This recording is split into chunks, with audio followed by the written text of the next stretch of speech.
You're listening to the Journey podcast. Can gently tapping on energy points throughout our body bring holistic healing, pain relief, and overall well-being? Stay tuned to find out more.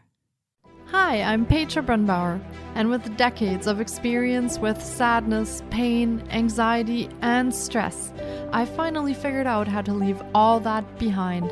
And this podcast shows you how to break free permanently so you can reclaim your sanity and find the self-esteem and energy to go after the life you desire. With real talk about mental health, holistic healing, and the tough journey of coming out the other end. This is the Journey Podcast. Welcome to today's episode. Today is part of Mental Health Week in Canada, and this is a special bonus episode. Tapping on the energy points throughout our body can have amazing effects. Today's guest is passionate about the emotional freedom technique, EFT or tapping, and has studied its positive effects extensively. EFT can help with chronic pain, mental and physical issues, and performance. It can change lives, for example, if people have struggled with something without getting answers from conventional medicine, and tapping can support our overall health and well-being. And before you write it off as woo-woo, today's guest will dive into the science behind it and the evidence he has gathered over the years to make EFT a non-invasive, gentle, evidence-based approach to holistic health. Dawson Church, PhD, is an award-winning science writer with 3 best-selling books to his credit. The Genie in Your Genes was the first book to demonstrate that emotions drive gene expression. Mind to Matter showed that the brain creates much of what we think of as objective reality. Bliss Brain demonstrates that peak mental states rapidly remodel the brain for happiness. Dr. Church did his undergraduate and graduate work at Baylor University and obtained his doctorate at Holos University under the supervision of Harvard-trained neurosurgeon Norm Shealy, MD, PhD, founder of the American Holistic Medical Association. Dr. Church has conducted dozens of clinical trials and founded the National Institute for Integrative Healthcare to study and implement promising evidence-based psychological and medical techniques. Its largest program, the Veterans Trust Project, has offered free treatment to over 20,000 veterans with PTSD over the past decade. His groundbreaking research has been published in many prestigious scientific journals. Dawson Church is the editor of Energy Psychology, Theory, Research, and Treatment, a peer-reviewed professional journal. He shares how to apply these breakthroughs to health and athletic performance through EFTuniverse.com, one of the most visited alternative healing sites on the web. Here is my interview with Dr. Dawson Church.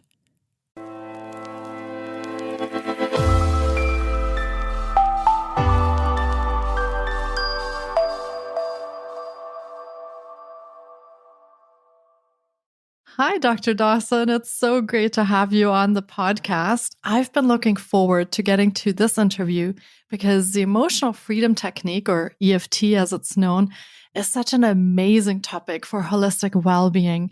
Welcome to the podcast. Petra, great to be here. Thanks for having me. Oh, it's my pleasure. And to start, do you want to share a little bit about yourself and your background story? Sure. I came to healing from a real need of my own, psychological healing. I was really miserable and depressed early in my life as a teenager, and I joined a spiritual community at the age of 15 and studied the great traditions of spirituality and personal growth. And then eventually, after learning a lot, but not feeling a lot happier, I eventually got into psychology later on in my 20s and 30s and did a ton of study in the field of psychology. And I found that moved the needle a bit for me in terms of well-being and recovering from the traumatic stress and depression that I'd had my whole life.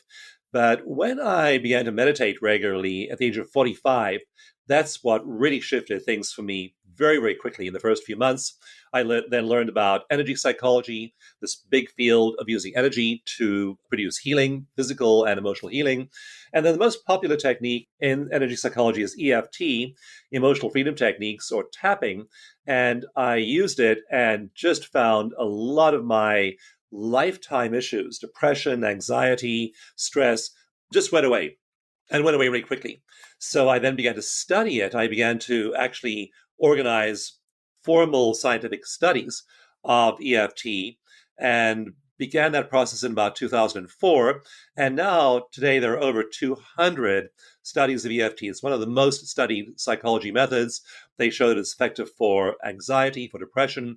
And in my first book, The Genie in Your Genes, I talked about how changes in our awareness, changes in consciousness, changes in emotion, spiritual peaks, peak experiences, experiences of connection with something larger than ourselves actually change our configuration of gene expression.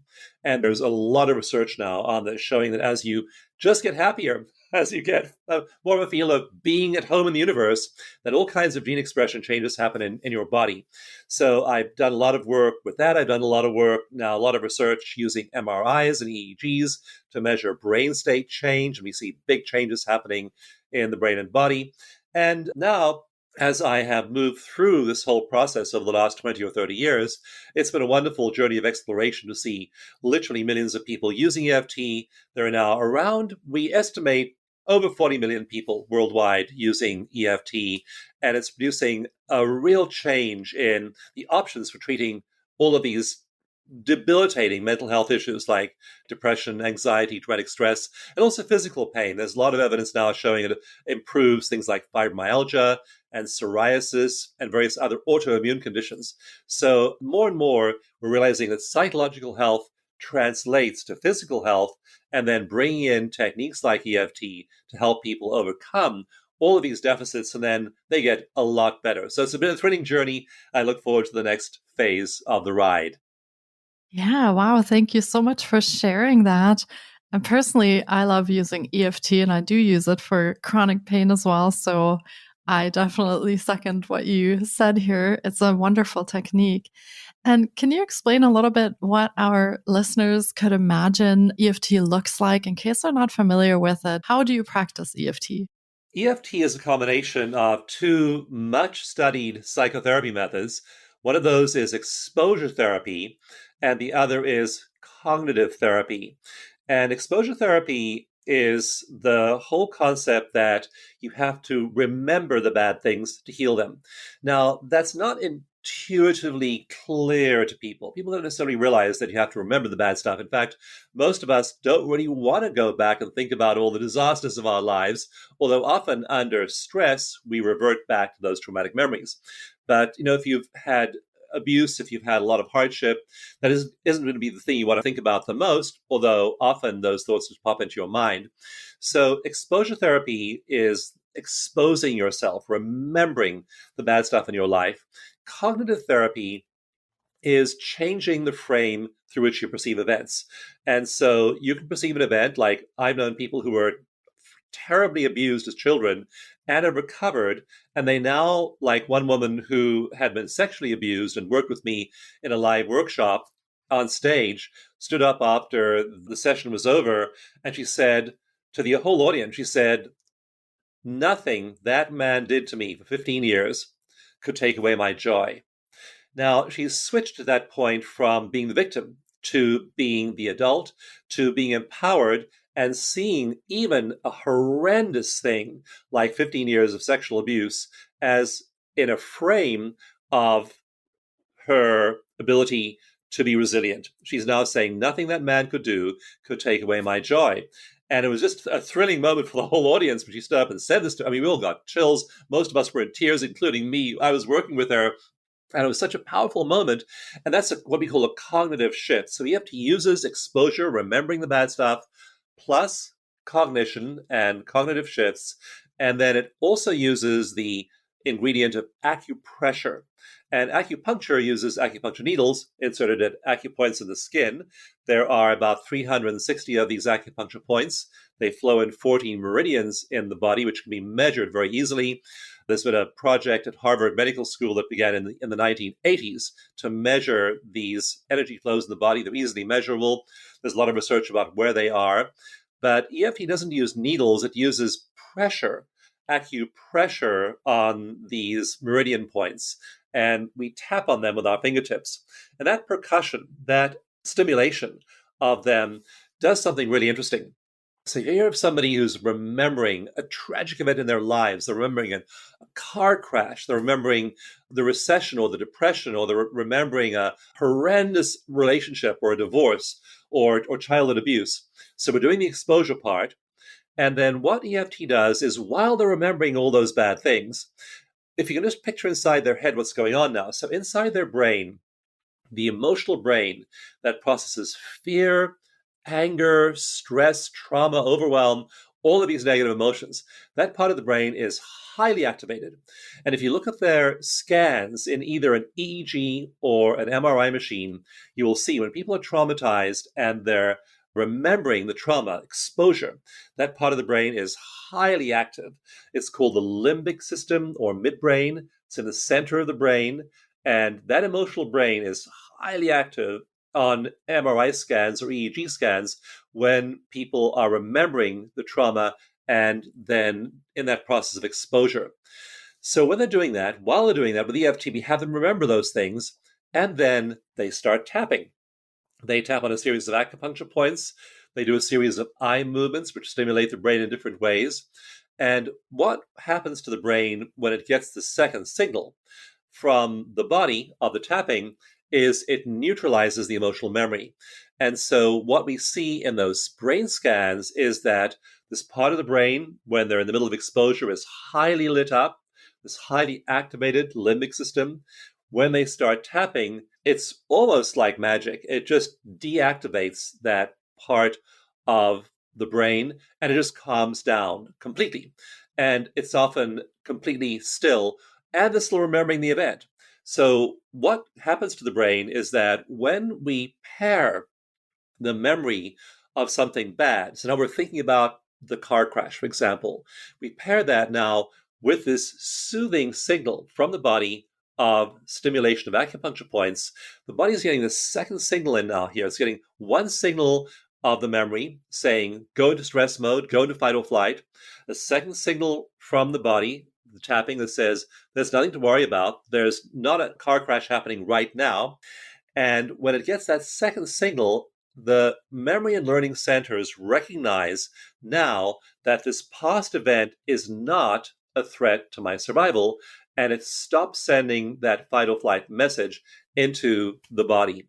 And so people remember the bad events afterwards, and they no longer have the fight or flight response. I worked with a veteran who was a veteran of the Iraq War, and he was in a TV studio with me. We were filming him, and during one of the breaks of the filming, someone walked into the TV studio and they had a water bottle in their hand, and they crinkled the water bottle, making this sound.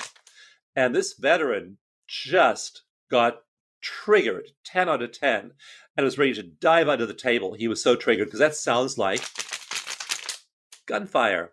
And so he was triggered by all kinds of stimuli that reminded him about the war. And we then tapped on that. We tapped, and his level of emotional triggering went from 10 out of 10 down to a 0. Now he can still remember the war and is no longer getting triggered. He's no longer going to fight or flight. And then we had someone test this by crinkling a water bottle again. Same sound, same stimulus. He was still at a 0. Not only that, in many randomized controlled trials, we found that people, once they get to that 0, when we test them 6 months, 12 months, even 24 months, 2 years later, they're still at a 0. Those symptoms do not come back. So once the brain breaks the association between this traumatic memory and going into the stress mode, fight or flight mode, that link stays broken for good. So EFT combines cognitive methods, it combines exposure methods, and it combines acupressure tapping, which soothes the body, calms down the emotional brain, and results in those memories no longer being processed as traumatic. Thank you so much for explaining that. It's actually quite a complicated procedure, but when you are tapping, it seems pretty straightforward and something that most people can definitely manage to do. In your studies, have you found anything that EFT didn't really work with, or have you had mostly really good success with it? I found a few things that EFT doesn't work well with. It works because it's working on the stress component of whatever there is. And there's a stress component of everything. But for things which there's a very minimal stress component, it doesn't work as well. And just for example, one of the things I've found very little success with is tinnitus, ringing in the ears that people get often as they age. It's like the sound, this ringing sound in your ears. And a lot of people have that. And there are cases on our website of people who've used EFT for tinnitus and it's gone away. There are other cases where it's been reduced, and a lot of cases where it didn't work. So that's, I think, very clearly physiological. But a lot of physiological pain, like, for example, in my live workshops that I teach, I usually ask for a volunteer who has a purely physical pain. They have a bone fracture, they have a surgery, they have a physical limitation, and it's purely physical. And so I worked with one guy, for example, who had a very recent fracture of his leg. And I didn't think EFT would work because he'd broken his leg in a car crash. He'd been driving his car. He'd been sideswiped by another driver. He'd broken his femur, the long bone in your thigh, 2 weeks before. He was in a cast. He was on crutches. And I thought, it's a fracture of the femur, just only 2 weeks old. His pain level was 8 out of 10. I thought, there's no way EFT can help with this. I didn't say that. Often I think people who are in the healing professions, they hear their clients and they think, oh my goodness, can this help? Can what I'm doing help? I often just wonder, and I'm curious, it's like, can EFT really help someone with a bone fracture like that? It's just a physiological problem. It's a mechanical injury. How could tapping on acupuncture points help him reduce that 8 out of 10 pain level? But I did tap with him, and we found there was emotion. There was emotion around the car crash. He was angry at the other driver. His anger was a high number, so he tapped on the anger. I asked him where he was driving and why. And he and his wife were driving to an event. His wife wanted to go, and he didn't. He did not want to get in the car that day. And he said, my wife made me go. And I was angry at his wife. So we tapped on that. So we're tapping now on anger at his wife. We're tapping on anger at the other driver. We're tapping on fear that the pain won't go away. We're tapping on anxiety that his leg won't heal properly and he'll never regain the use of his leg, won't be able to run again. All of these fears. And Petra, his level of pain in his leg went down to a 2, went from an 8 to a 2. So it turned out that 6 points of that 8 were emotion. Only 2 points were physical, purely physical pain. And that was a very real physical pain. I don't think the tapping would have helped that pain go away. It was just the pain that was resulting. That was the real pain. So EFT, I don't think can make much of an impact on those things, but there are almost always layers of stress and fear and projection and future worry and past regret. Tap all that stuff away. Isn't serving you, it's making you sick, and it's taking away your joy. Mm-hmm. Yeah, that makes a lot of sense from an emotional standpoint. A lot of the physical injuries we have come with some sort of emotional association or even a trauma. Yeah. I fell off a chair a couple of years ago and broke my foot. So it was nothing drastic, but the fear that it wouldn't heal and the anxiety that I couldn't walk properly again, all those things were tied up in that. And I found EFT very, very helpful. It didn't do anything for the actual fracture to heal, but it definitely helped with the emotional issues that surrounded that fall. So Yeah. yeah, definitely. It is helping the fracture to heal because the emotional issues are causing stress. Stress means high cortisol. High cortisol means that inflammation is too high, immunity is too low. And when you drop cortisol, we've shown in many studies now of EFT that it lowers cortisol. So you lower your stress level and then your body can heal. So we have had so many people who've had, say, for example, fractures that haven't healed properly or haven't healed quickly. They begin tapping. Oh, another fabulous example is burns.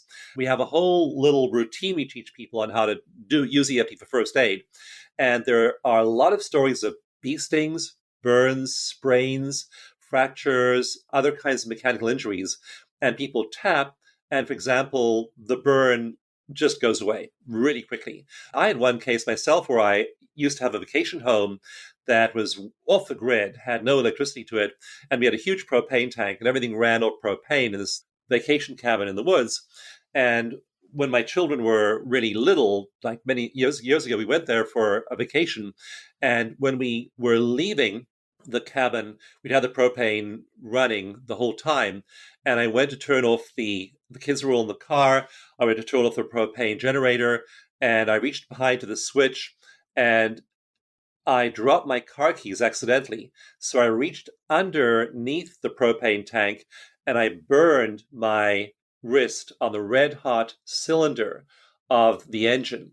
It was red hot. It was so hot. And I had this big red mark. It was about 3 centimeters across, serious burn on my wrist. So I thought I'd have fun with this. So I went back to the car, showed all the kids, my 3 kids, the burn, and they were horrified. This great big burn. And so I said to my youngest child, who was 5 years old, I said, tap on daddy. So he begins tapping on my acupuncture points for me with his little 5-year-old finger and saying, daddy's going to be okay, looking at the burn. And what was really amazing was to literally watch the burn going away before our eyes. It went from bright red down to much more subdued red color through the tapping. By the time we got home 2 hours later, the burn was completely gone. So there are lots of stories like that of the body healing when we reduce our stress. Imagine another reality in which I was saying, oh my goodness, I got a burn, it's terrible, I'm injured, what do I do? We're 2 hours away from the nearest hospital. What if it festers? What if it gets infected? Blah, blah, blah, blah, blah. All those fears in our minds that can easily take over. And for many people, they do. They picture the worst case scenario and they compound the problem with their negative thinking. And there's a lot of research now showing that negative thinking is tied to heart disease, to cancer, to Alzheimer's. Unprocessed childhood stress results in much greater levels of adult disease. There's just people in studies showing this. There are like studies over 100,000 people that show in various ways unprocessed trauma as a direct correlation to adult disease. So imagine if I just panicked and been all upset and distraught about the burn, then I'm raising my cortisol. That in turn crashes my immune system. My immune system is much less active. So we find in epigenetic studies that EFT has an epigenetic effect.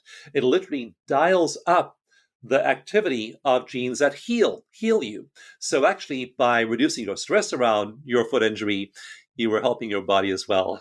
It was a good thing. Yeah. Yeah, it worked really well, I have to say. So that was a good thing that I found that right around that time. And I'm curious about you talk about that it's very quick with most people that you work with, and possibly even just in one session that it helps them a lot already. Is that normal, or do you find that EFT takes several sessions to do anything? It's a spectrum from slow to quick, depending on the kind of issue.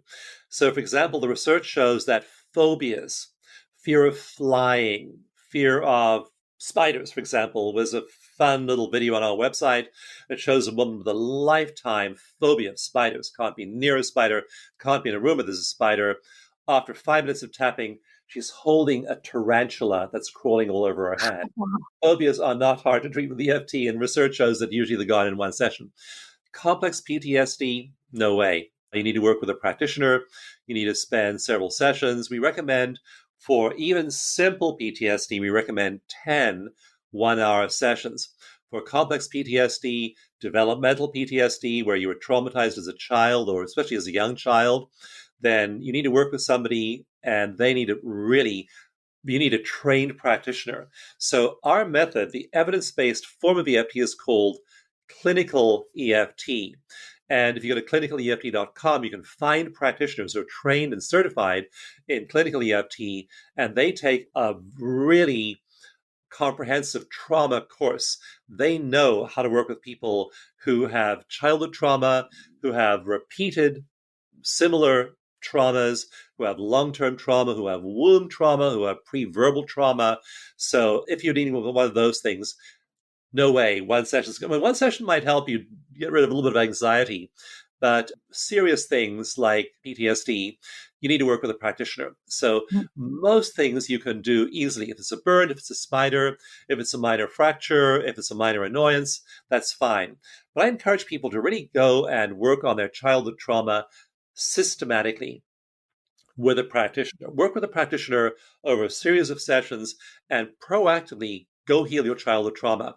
Because the giant adverse childhood experiences study showed that adverse childhood experiences, death of a parent with mental illness, hospitalization of a parent, bullying, sexual abuse, physical abuse, verbal abuse, all of these things correlate with 50 years later, are linked to higher levels of cancer, heart disease, hepatitis, diabetes, obesity, suicide attempts, smoking, unhealthy behaviors, risky behaviors, all kinds of really poor health outcomes a half century later.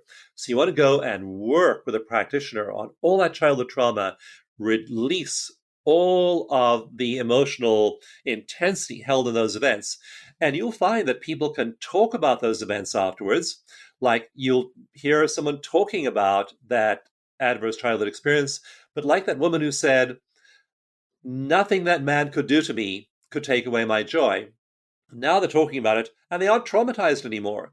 They are a victor. That trauma represents to them a triumph. They're saying, I survived, I thrived despite that thing. That's what's called post-traumatic growth. And the research shows, and in my book, Bliss Brain, I have a whole chapter on this. It's all about how people who have a traumatic event, 2/3 of them grow. 2/3 of them are just fine after they've been through a trauma. 1/3 of them, unfortunately, spiral down into that series of cascading events called post-traumatic stress disorder. And it's spiraling and cascading because it gets worse over time. They're reinforcing the neural wiring in their brain around stress. And so they feel worse and worse and worse over time. So that's true for about a third of people. But the research shows for 2/3 of people, the opposite's true. They're either fine after a traumatic event or they're better. They say, like that woman, they say, nothing that man could do could take away my joy. They might say something like, I was in that war and I survived. I was in this crazy family that should have just wiped me out, and they didn't. I pulled myself out, and when I had children, I did not treat them the way my mother and father treated me. So there are all of these examples of post-traumatic growth, and it's the norm. We're meant to grow resiliently through stress. We're not meant to sink down and be sucked into it. Now, some people are, and that's where EFT is extraordinarily effective. The research, multiple randomized controlled trials, shows that those 10 sessions of EFT can take care of those symptoms of PTSD like flashbacks, nightmares, intrusive thoughts, hypervigilance, avoidance, behavioral issues, all of these things just go away in about 90% of those who get those 10 1-hour EFT sessions. So it's really worth, even if you're traumatized, getting into this and then clearing up all that stuff. Use EFT yourself on minor issues. For major ones, get help. Mm-hmm. Wow. And have you found any counterindications? Is there anybody that shouldn't be doing EFT?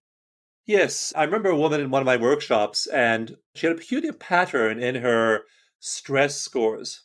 And she would go up to a high score, and then we'd tap with her, and she'd go down to a low score. So we looked very successful. Here, she's a 0. We tap with her, she's a 0, happy, happy. And then the next day, she's back at a 10. We tap with her again, she's back at a 0. Oh, good, we nailed it this time. And then the next day, she's back at a 10. And after working with her for a while, now this is very rare. This is one person in hundreds of workshops, but her core personality structures were not strong enough. So to sustain change, she could get relief, but her core personality structures had been so collapsed by childhood abuse that she didn't have enough strength. Usually when you tap away the stress, there's enough of the person there to emerge stronger from it. But what if there isn't? And some people have been so hammered and crushed by life early in their childhoods, there's just no base to build from. There's no foundation structure there. So I recommended that she not use EFT and that she go and do a series of courses in personality development to build up that core. And I was so thrilled because I lost touch with her for a while. And I ran into her again at another conference about maybe 7 years later. And she had done just that. She'd gone and built up that strong core. And she was now the strong person. And now she was tapping and she was fine. But so tapping is removing trauma. It's removing these deficits, removing these stress tags. It's removing these epigenetic stress tags in the brain and around those genes. But we count on there being a strong enough person there. And if the person is just completely collapsed, you also need to be doing other work to strengthen who you are and have enough of a self concept to be able to be resilient and be strong. So it's rare, but there are times we recommend that people do other things and not tap. Mm-hmm. And I would imagine that when you do the other work and you come back to EFT, that you probably have a really good chance of that working at that point. So it still sounds like a very good avenue to go after you do the work that you need to for your Yes, it personality. is. Mm-hmm. And you also wrote a book, as you mentioned, called Bliss Brain, and it focuses on positive and negative mood. And how does mood and EFT tie together? And how do you tie that together in your book? I wrote Bliss Brain after I was caught up in a big and terrifying event. And the terrifying event was called the Tubbs Fire. It was a huge wildfire in Northern California in 2017. And my wife woke me up in the middle of the night, 12:45 a.m. I looked at the alarm clock, it was flashing 12:45. I looked out the window and there was a yellow glow on the horizon. I walked outside and there was a wildfire sweeping down the adjoining hill toward our home. And I just yelled at her, "We're getting out of here right now," because I realized that, we had to just leave before this thing hit our property. So we grabbed our car keys and our cell phones, ran to the car. And as we were leaving, the trees were bursting into flames above our heads. It was a nightmare. And we just barely got out alive. And many of our neighbors died.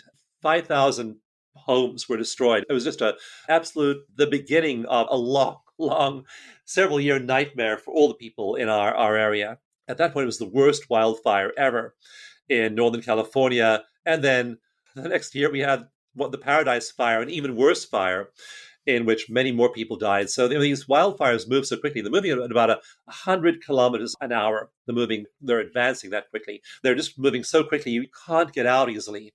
So we got out, we were covered, and we just had a very difficult few years after that because we lost everything. We just lost our home, we lost our office, all our possessions, we lost all our money as well. So we had a series of traumatic events, but we meditated. We were meditating, we were tapping, we were getting therapy, and we were doing everything it took to recover. And in the year after the fire, we had nothing. We were just reduced to our bodies and our clothes and our kids and our community. And I was sitting in meditation in the morning, and I found that just as I'd been happy in meditation before the fire, I was just as happy after the fire. In fact, I was even happier, if anything. Even with nothing around me, I still felt extraordinarily happy. And I was reflecting on many of these monks and nuns in these MRI studies that they've lost everything in there. They've had very difficult lives very often with deprivation, or some of these Franciscan nuns that researchers study were raised in Eastern Europe and after World War II in very harsh conditions. Some of the Tibetan monks we study were driven out of Tibet with the Dalai Lama.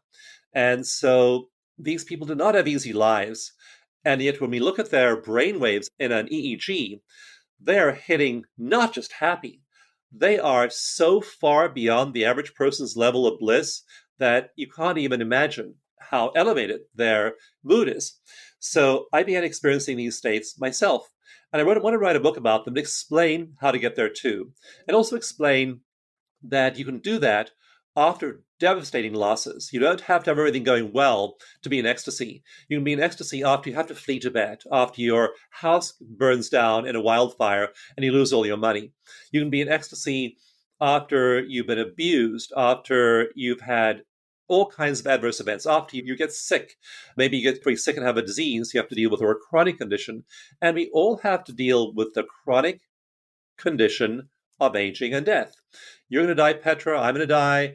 Everyone I love is going to die. We're all going to die. It's just a fact. Our bodies wear out after, 70, 80, 90, 120 years, and they die. So everyone has to deal with, even if they had a perfect life, you are going to die and have to deal with the limitation of your body. So why not do all of the above in ecstasy?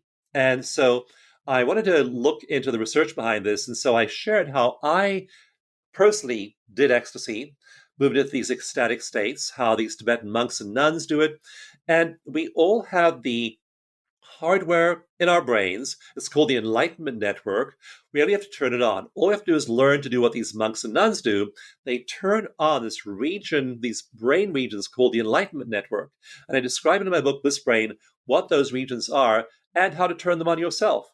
And then you start to unlock the flow of neurotransmitters and hormones like oxytocin, serotonin, dopamine, anandamide, nitric oxide, and these are ecstatic producing hormones. They make you feel they're intense pleasure hormones. Like dopamine is the same hormone, the same neurotransmitter that is triggered in heroin and cocaine addiction.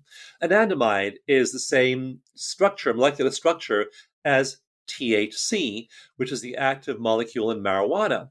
So the active molecules in the drug ecstasy and in ayahuasca, all of these are found. Psilocybin. Psilocybin is simply serotonin that's been introduced from an external source, but you make huge amounts of serotonin yourself in effective meditation. So that's what drives these meditators into these blissful states, activating the Enlightenment Network, and then this is cocktail of pleasure drugs in their brains. And I wanted to start to get people there as well. So we do. We do that in the book. We have a series of meditations. We have courses they take that bring them into those states, and then they feel just wonderful, whether they're dealing with tragedy or whether they aren't. So Bliss Brain actually is meant to be our natural state. We're meant to live in absolute ecstasy. Our brains start to change when we do these things. They don't change in a year. It doesn't take 10 years or 10,000 hours. I did one randomized controlled trial, and we showed that people's brains were changing dramatically in 28 days. 28 days they do this, and we can detect a shutdown of the parts of the brain that are active in people who are depressed and anxious, and a lighting up in the same parts of the brain that handle positive emotions like awe and gratitude and well-being and joy and compassion. All of those parts of the brain are lit up. And it did not take 10,000 hours. It took 28 days doing a meditation 22 minutes a day. So happiness, extraordinary joy, is within the grasp of virtually every human being. And I wrote the book Bliss Brain to share that and share my experience and say, hey, come do it too. That's fascinating. Wow. I knew about some of the research that you mentioned, but that is really amazing that really most people have the basic tools that they need really at their fingertips, and they just need to do it once a day and just apply themselves. Fascinating. Thank you so much for sharing that. Do you want to share with our listeners a little bit about the kind of programs and services that you offer so they could get a feel for how they could connect with you or even work with you in their journey? Yeah, well, my main website you can access by going to the address tapping, just the word tapping, like tapping on your acupuncture points, tappinggift.com, gift.com. And there, when you go to tappinggift.com, you'll get the free EFT mini manual and that meditation, that 22-minute meditation. So download those two things. They're free on there. Through that portal of tappinggift.com, you will find certified practitioners, over 500 people who've been trained and certified in clinical EFT. And we know that those methods work and are extraordinarily effective. So these are trained and certified people. There are thousands of people who are not trained and who do EFT, and they often have some effects. But if you get a certified practitioner, you know they've been trained in clinical EFT. So you'll find all of our practitioners there. You'll find our books there. As far as courses go, we have some very simple courses for less than $20 or 20 euros. They're on anxiety, they're on insomnia, and they're very short. They're like 10-minute segments, and there are 10 of those segments. So they're very, very, very brief courses. Then there are more in-depth courses. And so you can take an in-depth EFT course, take an in-depth meditation course. And then we're just getting some really cool research back now from a new course we just released called a 21-day walk with your higher power. And again, all of our courses are based on research. So there's a relationship course for improving your relationship skills, one for weight loss that shows is effective for weight loss long term. We have the higher power course. We have courses on manifestation.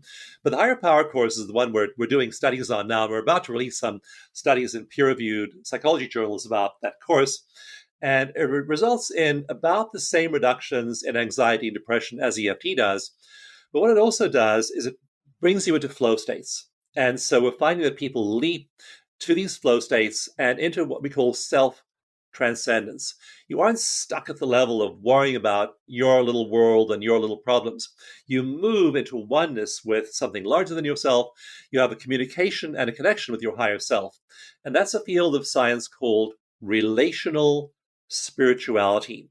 It's not a spirituality of thought or of going to church or the temple or reading a scripture. It's having a passionate relationship like Rumi did when he said, this is love, to fly up toward a secret sky, to take a step without feet. That sort of passionate, engaged spirituality, it turns out, produces remarkable changes in your brain and your sense of well-being. And so we're studying this, and we're finding that most people, when they do that course, they leap into these self-transcendent states. They meet their higher power, they feel guided, and their whole life starts to have enormous amounts of meaning and purpose. And so the research results from that course are, I just mentioned that one of our many courses, but just go on that site, tappinggift.com, browse the site and see what you're called to do. Maybe it's the anxiety course. Maybe it's the course on how to learn EFT. Maybe it's getting certified as an EFT practitioner. Or maybe it's the higher power course. You'll know which one is right for you. Yeah, thank you for that. Amazing.